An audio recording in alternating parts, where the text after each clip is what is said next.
Hi guys, today the expending bolt. So it's very easy to use normally.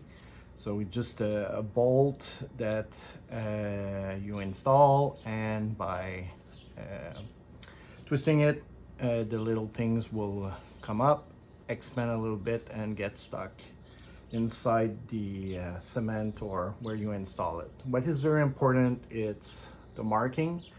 So depending on where you get them, you should see a marking. If you don't see them, it's a red flag most of the time. SS mean stainless steel. Normally they're higher quality. They will last a little bit longer. You can see this one example.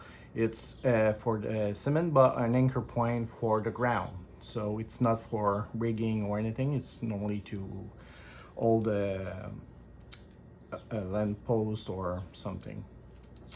So the other things it's very important is when you make your hole, make sure to make it a little bit deeper, because when you, even if you clean your hole inside, when you will enter your bolt, you will push some debris in the back, and you don't want to have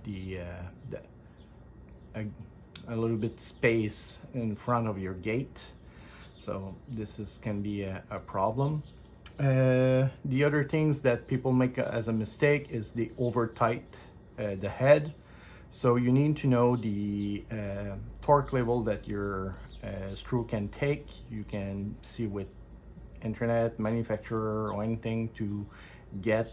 It will depend on the length of the bolt, the type of steel that you have. So the numeration can help with that.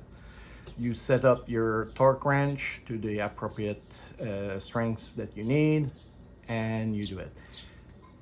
Most beginner or people that have less experience with bolt like that will over put pressure on it and sometimes decapitate the head, will cause problem to the rigging plate and the place that they put.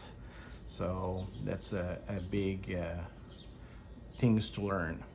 I wish you have enjoyed the introduction to the expanding bolt. Have a good day, guys.